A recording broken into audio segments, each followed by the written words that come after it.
commonly asked question, how do I tune my drums?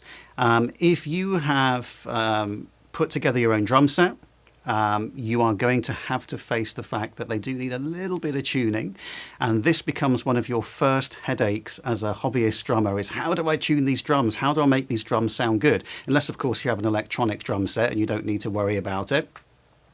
But frankly, this is not a 3-minute video. DVDs have been produced on this subject. One of the best ones is by Bob Gatzen, G-A-T-Z-E-N, Bob Gatzen. He did a brilliant DVD on drum tuning. You could check that out. There's been books written on drum tuning, which always surprises me because you really need to hear what's going on.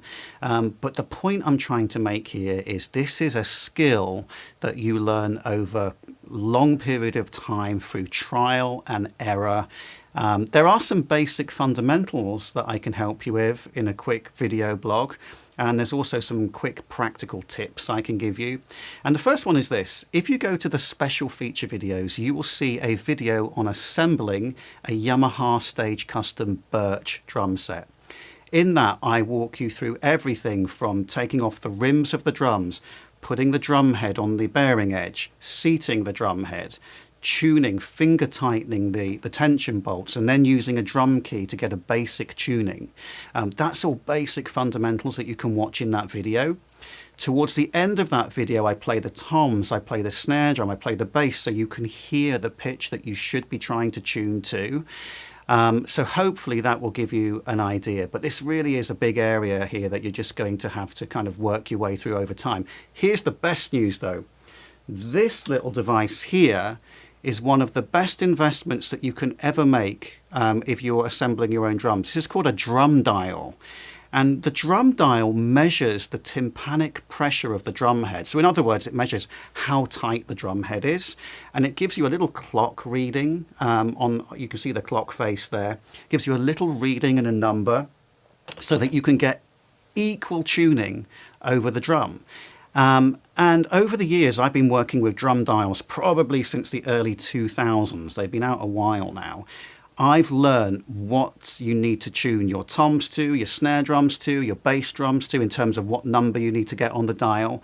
And they can tune, once you get to figure out how to use them efficiently, you can get a really good overall drum set sound in about 20 to 25 minutes, as opposed to hours of time wondering, is it right, is it wrong? So the Drumdial gets you there really, really quickly. There's still a little bit of fine tuning that you might need to do, but it's a great device. So I highly recommend that you invest in one of those. We're not affiliated with Drumdial in any way. I just think it's really one of the most innovative products on the drums in the last 20 years, probably. And depending on where you buy it online, you can pick one up between $75 and $100. There's also a digital version as well, but I'm a bit old school. I like the old traditional clock face one. I think that's really, really good. So check that out. And if you need any advice, there is a written blog also on tuning drums.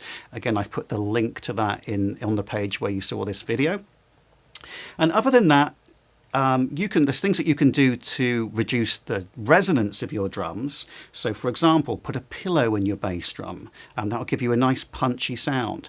Put gel pads on your toms and snare drum. You've seen the moon gel that we use in the videos. Those are little blue pads. That really addresses resonance more than tuning. But again, it's all kind of in the same ballpark there. It is a complicated area. You will get used to it. It can be a little frustrating at first, but watch the videos. And if you need any further guidance, please feel free to email me, support@drumambition.com.